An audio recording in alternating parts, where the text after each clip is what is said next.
Welcome to the session. Greeting of the day. What we have seen in the previous session, the various types of furnaces we have seen, such as the resistance furnace, cupola furnace, electric arc furnace, high frequency furnace, rotary furnace, rotary furnace. These various furnaces we have seen. Okay? So with correspond to that, what type of source we are using. Here the motor metals may be solid and fluids, oil and gas, coke oils, and then the various methodology we can understand here. So when we move to the next one of solidification, process of solidification. So the casting we are doing, the casting process, we have taken the molten metal, we have heated. The previous topic we have seen about heating of the scrap materials to the molten metal. Now we are in the position to pour inside, and it should solidify to convert those molten metal into the product. So we have what we have done. So we have had a furnace here, we have heated and we have taken out, and this is to be put inside the casting. It means the box where it should be solidified. That is I'm naming as a solidification process.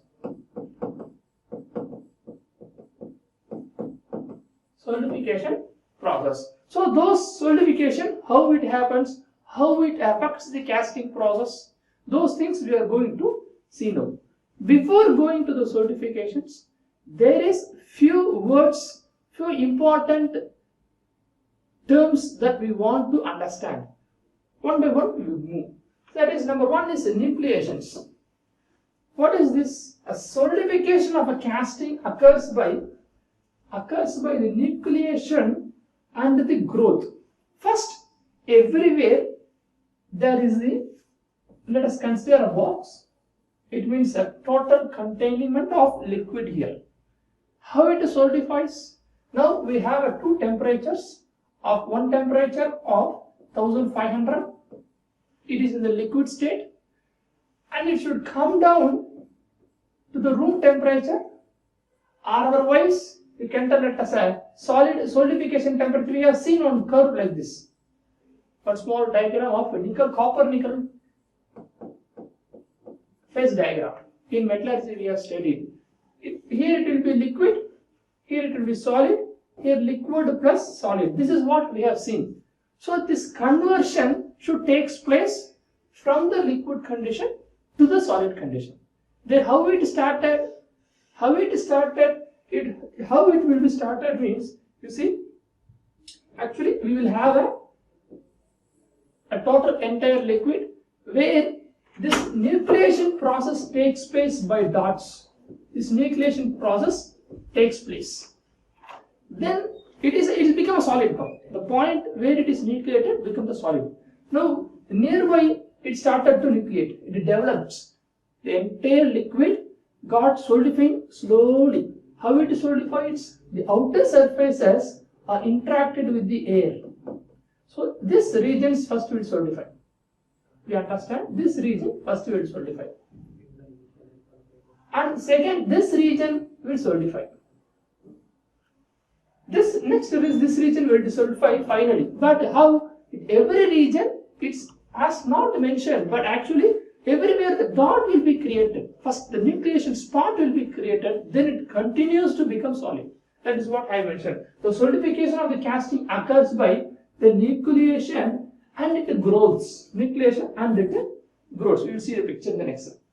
Nucleation refers to the process in which a tiny solid, that's what I mentioned, a dot I kept here, a tiny solid particles called nuclei and formed when a liquid metal cools below the liquidus temperature. So when the liquid metal forms from liquid to solid, here the dot comes and it develops. This all dot develops. Then what happens?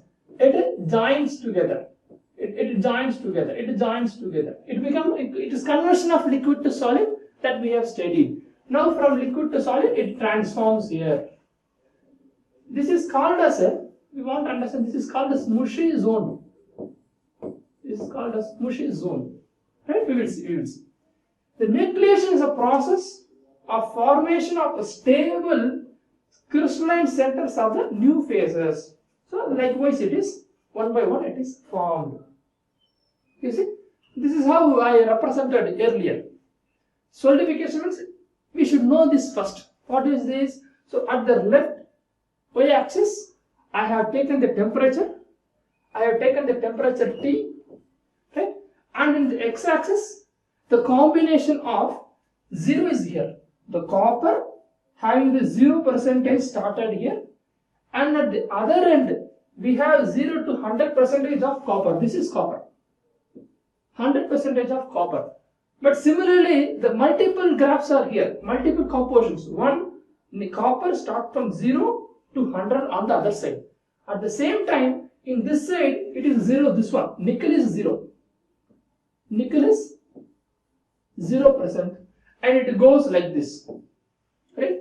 0 to, in this side, 100% of nickel is there. 0% is copper to nickel. And from that side to this side, 0% nickel to copper. So this is how we understand this. What happens here? So copper having a melting point of 1455 at 100% pure copper I am talking. 100% pure copper. There is no alloy system or there. At the time where it melts at a point of 1455. 1455 degrees centigrade. Okay, at the temperature it is a pure. There is no change. At a single point it changes. In this situation we should talk one more thing. Here we know how the pure alloy, it means the pure material melts. It comes down at a single temperature, it melts and becomes solid. This we have studied already.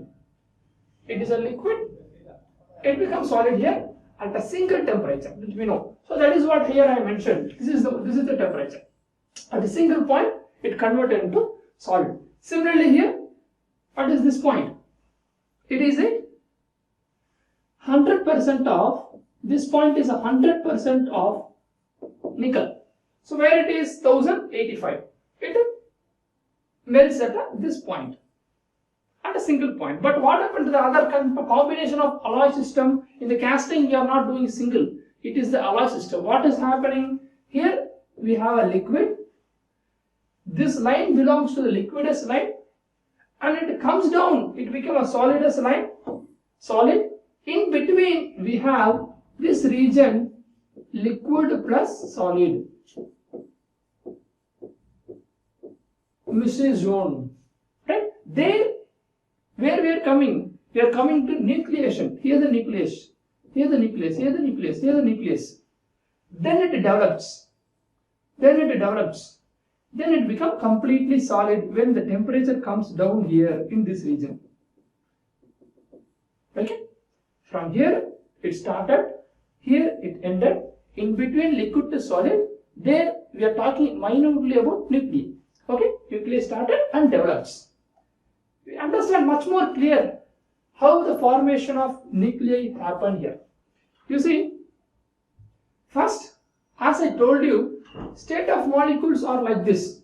It is everywhere in the liquid and everywhere in the solid also. But when it is started solidification, these molecules are become a single nucleating point, single nucleating point, and it getting grown and it getting grown. So it started like this.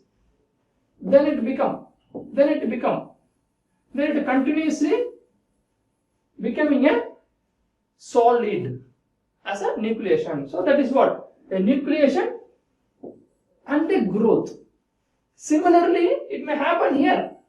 Similarly, it may happen here. Similarly, it may happen here. All together become an entire solid. Let me say again. See, this a diagram you have already studied in the metallurgy. Metallurgy subject, this we know. Even though I want to represent here what's happening in the growth of nuclei and the grains, how it happens, that we want to understand these things. So what here I have mentioned, as mentioned here it is a liquid, as mentioned here it is a liquid, and then On the total entire liquid, there is a point of nucleation here. There is a point of nucleation, but everywhere it is happening. In total 100% liquid, 2% of solid, 10% of solid, 20% of solid, 50 and 100. Likewise, it grows from 0 to 100. Similarly, liquid reduces from 100 to 0. But generally we understand. So formation of nuclei, the formation of nuclei. Then that is how it is formed. One part over. Next one. You see, now from here, the nearby also is a liquid, the nucleated starter. Here also nucleated starter. Here also nucleated starter and become big. And this has become big now. So that is represented in this picture. What happened? The growth of nuclei into the crystal. Crystal has been grown. Okay, that we have understood. Now where the gap is here, 50-50. We can say this is a 50-50. 50 by 50% of solid liquid converted. So now it is somehow from the formation of nuclei. From the nucleated it is grown. From the grown it has been to be completely converted into the solid objects with the grains. How these grains formed? How these grains formed? We will tell you here. Okay, see, we have a nucleated grain, right? And it is developed now. And then here this point also will develop. Similarly, this point will also develop. This point will also develop. Every points are developing one by one. But what happens? It hits. It develops here. It develops here. It develops here. So there at that point, when the two nucleating points are hitting, there it develops a grain boundary. So here the grain boundary will be there. Here the grain boundary will be there. Here the grain. Here the grain. So likewise the grains will form when the nucleated grain develops and hits. Further there is no chance to develop because there is no liquid to convert. That's the point there. There is no point to convert those liquid into solid. That's the point where the grains are formed. That's the final point of one nuclei. Again the various components are there. So that is the grain boundary that I am representing here. Grain boundary and grains. So these are, we have not even entered into the solidification. These are the main points that we should understand. Now you see, then this nucleation I am dividing into two categories of number one as primary and number one as a secondary nucleation process. This primary I am dividing into two categories. This is what we are going to talk mainly in casting. So the homogeneous process, which is automatically happens, the spontaneous, the word says spontaneous, automatically it happens. But there heterogeneous, note this word, induced by the foreign particles. In casting process, when a liquid is there, it should be converted from liquid to solid. How it happens? When it is exposed to air, because of air are outside, because the airs are outside here, it exposed here. These regions will first converted into solids at the borders. Because these outer regions are exposed to air, these regions will be converted into solids. Then what happens? At center, again like this. Again like this. One by one, at last at the center part, it will convert it into solid. Until then, the center part will be in hot condition. So these things, homogeneous, spontaneous, automatically happens. But the heterogeneous product, where we are additionally adding some foreign particles to start the nucleation process that we see. See? Now, the types of nucleation I am dividing again what I have told you in this graph. Homogeneous, heterogeneous and secondary. So this is the main we are going to see here. See, homogeneous nucleation process. It occurs spontaneously without the help of foreign particles. It does not happen. It automatically happens from there. Right? So heterogeneous process. It occurs with the help of foreign particles. This one I am repeatedly telling. With the help of foreign particles, such as the mold material impurities, added to the nucleating material. Where we are adding,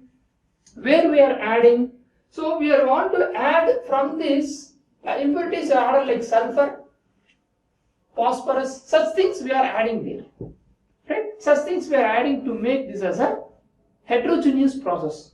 The picture I will show you. Number one, the heterogeneous process. See, in heterogeneous nucleations, the solid phase crystallizes on the foreign particles. The solid phase crystallizes on the solid particles. It's a large nuclei. The degree of supercooling needs for the solidification, they are smaller. That we know.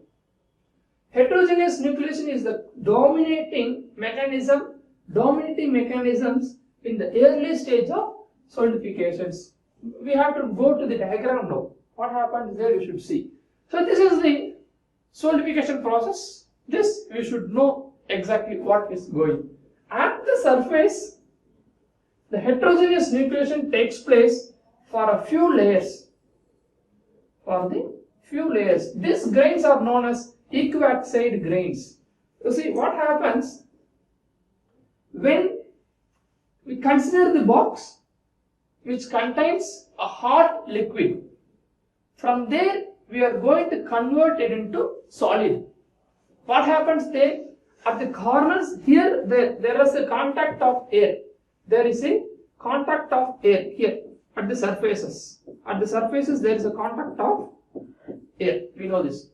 Now at center is very hot. This yellow color represents the hot condition, and this corner point represents the exposure to the air condition. It means the vessel which exposed to air, at center it is hot.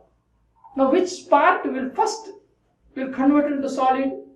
The part which is exposed to air will convert into solid first as compared to the part in the center, that we know. When we are considering a box or a pipe and we are heated and we have a center point at 1500 and at the outer part also 1500, right? And this outer part is exposed to the air.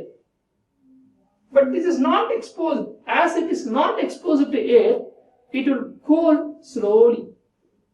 When we are exposed to air, it cools very fast, that we know. So this temperature from 1500, immediately it become 1300, and it become 1200. Slowly it reduces. When it is slowly reducing, it converts into solid. What is the solid test temperature may be? If for steel, it will be around melting point is 1550, 1500, 1535. Less than that, it become a solid. So likewise, when it is exposed here, it becomes solid here. But here, it is not exposed. The warm temperature, it is there inside itself. It takes a time. That is what happened here. This first exposed air, therefore, it converted into solid. How it is converted? It is converted in the form of equiaxide grains. What is this equiaxide grains? When here the point where it is started, in immediate this 1500 degrees centigrade is exposed air, in the fast cooling process takes place there. Therefore, it immediately converted. There is no chance to interact with the near zone. This again it is started, solidified. Again it is started, solidified. Again it is started, solidified. There is no chance to interact with the nearby one to extend this solidification process, because its rapid cooling process takes place at the surface. Rapid cooling process takes place at the surface when it is interacted with the air. This we can tell as annealing process when we are the heated material putting into the outside as a simple air condition. But when it is kept in the furnace, what happens? It slowly cools down. That we know, we have taken from the metallurgists. Now, the second layer we take. What happens to the second layer? Second layer, out of this Second layer, it cools very slowly as compared to the first layer. This is the first layer. This is the first layer, where the solidification process takes place very fast due to the important point, due to the impurities like sulfur, phosphorus available already in the box. So here you see, this is the box where we have already used for casting, and we have not cleaned properly, and we have added the second process of casting the molten metal as poured inside. What happens if not cleaned properly? The product, the box, the walls will contain some impurities which is already pasted there. We have a box, right? And we have cycle 1 has been completed. Now some impurities are already there. Some foreign particles are already there. What we are talking about? We are talking about this heterogeneous process. We are talking about this heterogeneous process. It helps with respect to the foreign particles. Where is the foreign particles? These foreign particles are already there. Impurities are already attached to the walls. Now in this I am filling the water. It means the molten metal. It means I am filling the molten metal here. So what happens then? What happens then? It started solidifying with the combination of these impurities. These impurities makes the cooling process faster. When the impurities are already there in the walls and it initiates the solidification process faster, then it is called as homogeneous process. Then it is called as heterogeneous process. Sorry, not homogeneous, it is a heterogeneous process. Here it is foreign particles are there. But when the first layer is over now, the first layer is over, we need to move to the second layer. What happens in the second layer? In the second layer, there is no impurities are there. There is no impurities are there. There is no impurities to make the process faster. Here it is made fast. Already in the walls, the impurities are there. It will make to solidify fast. Therefore, it started, nucleated, and it is solidified. Nucleated, and it is solidified because of the impurity present in the wall. But now I came inside to the second layer. There is no impurity. There is no fast cooling process. Now this is termed as homogeneous process. That is what I have given the definition. You should see. Homogeneous, it occurs spontaneous without the help of foreign particles. Without the help of foreign particles. What is foreign particle? Nothing but a sulfur and phosphorus, which is already in the walls. First wall happens with respect to heterogeneous process. Second wall, it means second layer, happens with respect to homogeneous process. Now we are clear. See, it occurs with the help of foreign particles. It occurs without the help of foreign particles. This line is important. Without the foreign particles. With foreign particles. With the foreign particles. These two words are important. Homogeneous, heterogeneous. We understand now this. See, this first layer happens with heterogeneous. Where is the foreign particles? Foreign particles are already in the walls. Second layer happens without foreign particles because only in the first layer impurities are fixed. In case I want heterogeneous process in the entire region, then what I want to do? I am adding here inside the impurities. I am adding here the impurities. I am adding here impurities. Foreign particles can be specifically, intentionally we can add. Right, now, the next stages. When the column forms side arms, it is known as a dendrite. Now you see,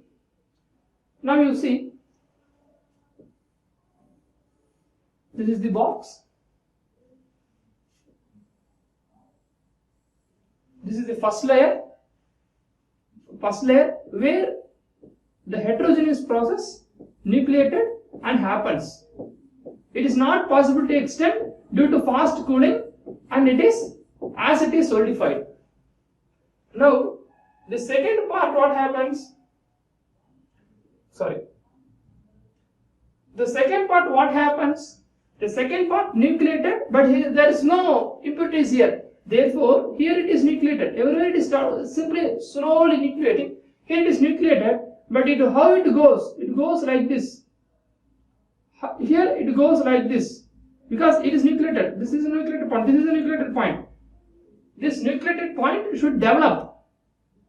This nucleated point should develop. It developed like this. Why it is developing like that? Because it is already hitting. The side up and downs are hitting.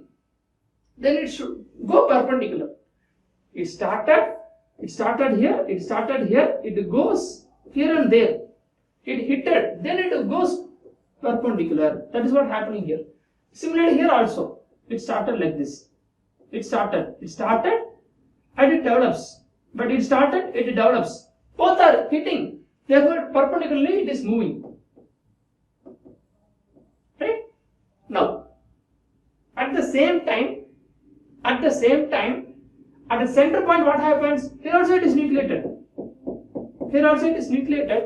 But here there is no such columnars are there. I am calling this as a first point. This one as equioxide grains. Right? At the second layer, this one is the columnar grains. What happens with the center point? Center point, it has started to develop here. In the meanwhile, it comes. At the center point, it develops here. In the meanwhile, this also comes. At the center point, it develops here. In the meanwhile, the side arms will extend.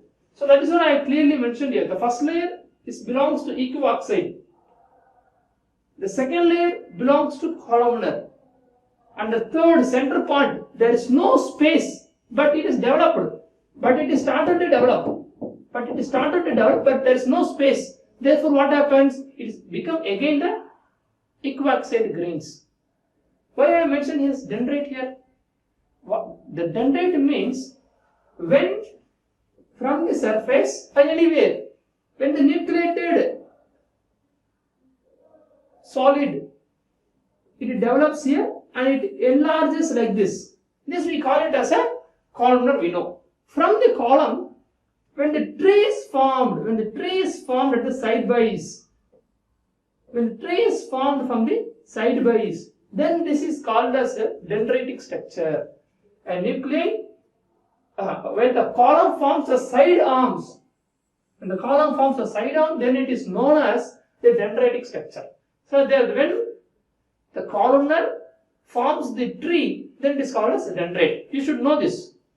When there is a solidification, first outer equioxide, then the middle columnar second layer, then the last again the equioxide. What is equioxide? Nucleated, fast cooling. What is columnar? Nucleated, developing. What is dendrite? Nucleated, developing, and also developing of tree. This is called as 3 words we have seen now. Right. At last, what happens? You see, we no need of this columnar. We no need of this dendrite. Dendrites are very sharp. Like this, it is there. It is sharp there. What happens? The sharp points creates the breaking points. Sharp points create the intention of cracking. Is the initiation of cracking. Sharp points are the initiating points of cracking. Right? Therefore, this columnar or dendrite we should not form. When it is formed by a homogeneous process. Where the impurities are not available, fast cooling not takes place. If it is not fast cooling, it automatically slowly it keeps on growing in the format of columnar, in the format of dendrite. First column, then from the column it develops the dendrite. We should not make to the formation of dendrite. We should stop early. How we can stop early? We can stop early by providing the foreign particles as like happened in the first layer. See, first layer what happens already? First layer we have impurities. The old impurities are there. Therefore, it happens a heterogeneous process. It nucleated, ended. Nucleated, ended. Nucleated, ended. But second layer, there is no impurities. Therefore, it started to grow as a columnar. It is sharp. Even if it is leaving as it is, here it will be like this, it will form. It will form like this. Therefore, we are not permitting this. We are adding here also. We are adding here also impurities we are adding. Then what happens? Everywhere, like a first layer, the nucleation will form, cools. Nucleation will form, cools. Nucleated and cools. Therefore, everywhere you will get these equiaxide grains. Equiaxide. This is what we need for good structure. If the crack should not form, weak object should not form, then columnar and dendrite should not be there. Therefore, we need equiaxide. What we are adding? So, impurities we are adding inside. Impurities we are adding inside.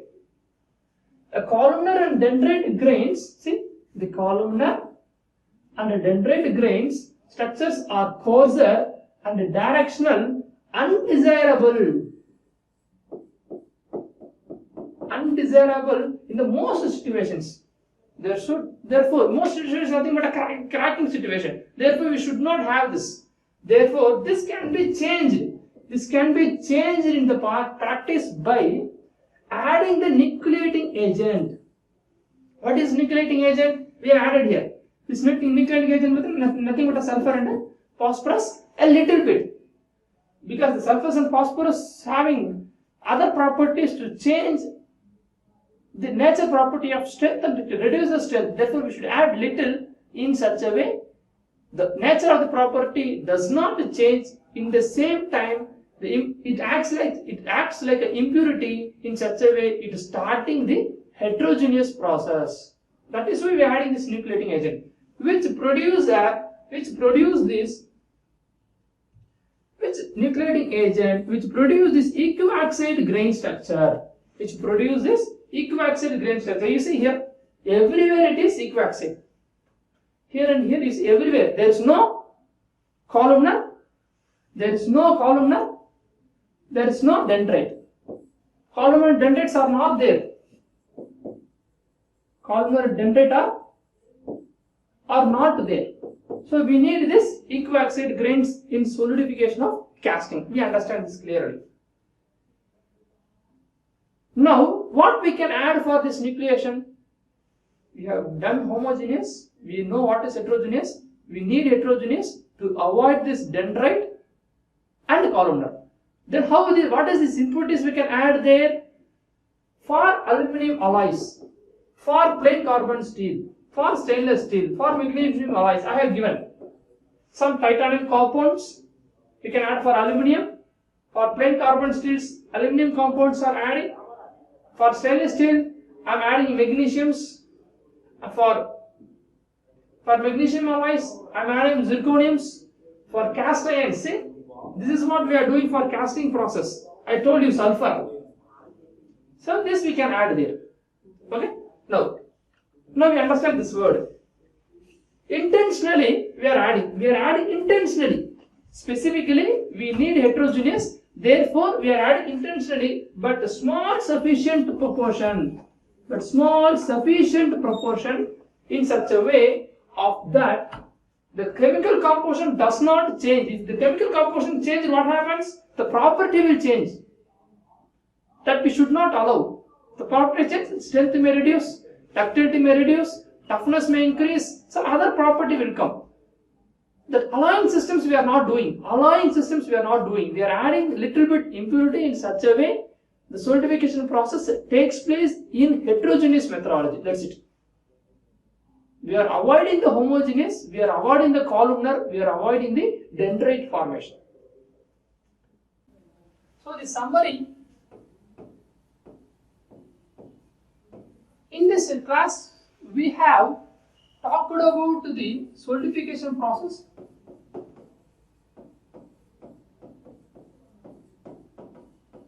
In this, we have talked about the heterogeneous solidification, and then also we have talked about the homogeneous solidification.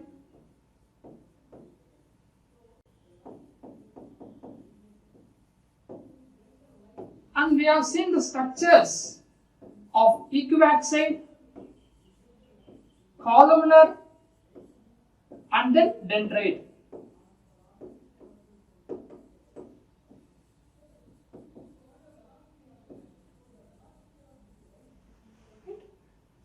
The remaining part of the subjects we will see in the next class. Thank you.